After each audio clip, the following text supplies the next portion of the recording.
तो आज की क्लास में हम लोग बात करने वाले हैं गुप्त साम्राज्य के बारे में। तो गुप्त साम्राज्य का ऐसा माना जाता है कि ये कुषाणों के सामंत रहे हैं और कुषाणों के सामंत होने के बाद ये धीरे धीरे स्वयं को स्वतंत्र करते गए और एक नए साम्राज्य की स्थापना कर दी है जिसे गुप्त साम्राज्य कहते हैं। गुप्त साम्राज्य की स्थापना जो है वो प्रयागराज के समीप कौसंबी नामक स्थान में मानी जाती है और इसके संस्थापक जो थे वो श्रीगुप्त को माना जाता है। श्रीगुप्त के बाद घटोत्कच इसके राजा बनते हैं और इसका जो जिक्र मिलता है वो सुपिया अभिलेख में मिलता है। सुपिया टीकर एक रीवा में ही एक स्थान है, तो सुपिया अभिलेख से इसकी जानकारी हमें मिलती है। घटोत्कच के बाद चंद्रगुप्त प्रथम जो गुप्त साम्राज्य के पहले प्रतापी राजा होते हैं वो बनते हैं और इन्होंने एक नए संवत गुप्त संवत का प्रारंभ किया जिस समय इन्होंने राजगद्दी संभाली 319-320 के समीप। इन्होंने एक उपाधि धारण की, वो उपाधि महाराजा धीराज की उपाधि थी जो इन्होंने धारण की थी। इसके बाद चंद्रगुप्त प्रथम के निधन के बाद समुद्रगुप्त इनका उत्तराधिकारी बनता है। समुद्रगुप्त को विसेंट आर्थर स्मिथ ने भारत का नेपोलियन कहा था। इसका कहने का कारण ये था कि इसने आर्यावर्त के 9 शासक, यानी यदि उत्तर भारत के हम लोग देखें तो आर्यावर्त यानी उत्तर भारत का है, तो आर्यावर्त के इसने 9 शासकों को हराया था। आर्यावर्त के इसने उत्तर भारत के 9 शासकों को हराया और दक्षिण भारत यानी दक्षिणा पथ के जो बोला जाता है दक्षिणा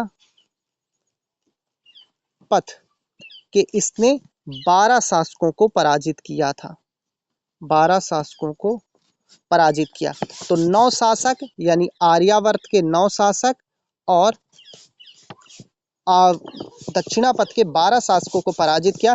इसीलिए विसेंट आर्थर स्मिथ ने इसे भारत का नेपोलियन कहा था और इसे भारत का नेपोलियन कहा जाता है। भारत का नेपोलियन कहा जाता है।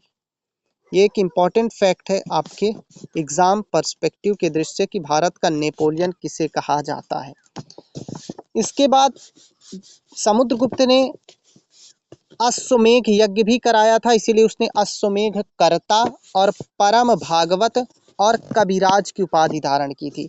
वो वीणा बजाने का बहुत शौकीन थे, इसीलिए उसने सिक्के पर भी वीणा वादन के संकेत मिलते थे। तो वो कुशल वीणा वादक भी था। वो कुशल एक वीणा वादक भी माना जाता है और कहा जाता है।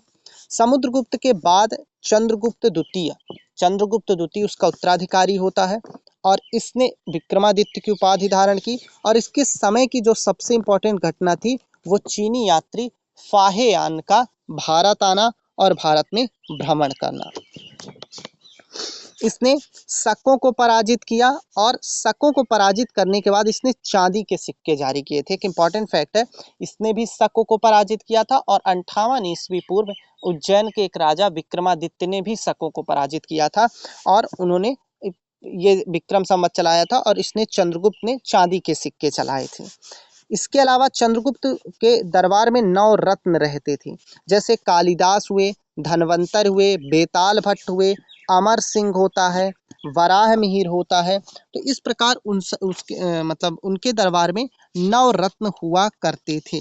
इसके अलावा जैसे कि शंकु हुआ करते थे, वररुचि हुआ करते थे। तो ये सारे कौन से इसके दरबार के 9 रत्न हुआ करते थे?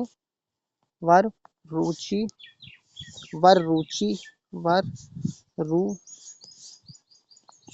तो ये इनके दरबार के 9 रत्न हुआ करते थे। इसके बाद इनके स्थान पर नए जो उनका उत्तराधिकारी होता है वो कुमारगुप्त प्रथम होता है। कुमारगुप्त ने नालंदा विश्वविद्यालय जो बिहार में है उसकी स्थापना की और इसका सबसे महत्वपूर्ण कार्य नालंदा विश्वविद्यालय की स्थापना करना था। इसके बाद कुमारगुप्त प्रथम का उत्तराधिकारी स्कंदगुप्त होता है या स्कंदगुप्त होता है और स्कंदगुप्त का जो सबसे इस समय का जो महत्वपूर्ण घटनाक्रम हुआ था वो हूणों का आक्रमण होता है और हूण इसके समय से आक्रमण करते हैं और भानुगुप्त के समय गोपराज जो उसका सिपाही था वो लड़ते लड़ते उसके सैनिक मर जाता है और उसी के समय सती प्रथा वो उसकी पत्नी सती हो जाती है और इसके साक्ष्य में एरण अभिलेख सागर से मिलता है। इसके अलावा जो गुप्त साम्राज्य का अंतिम शासक है वो विष्णुगुप्त है। ये इंपॉर्टेंट फैक्ट है, विष्णुगुप्त होता है। और पूर्ण आक्रमण स्कंदगुप्त के समय से शुरू हो जाते हैं। गुप्त साम्राज्य ने कई मंदिरों का निर्माण करवाया था, जिनमें कुछ इंपॉर्टेंट एक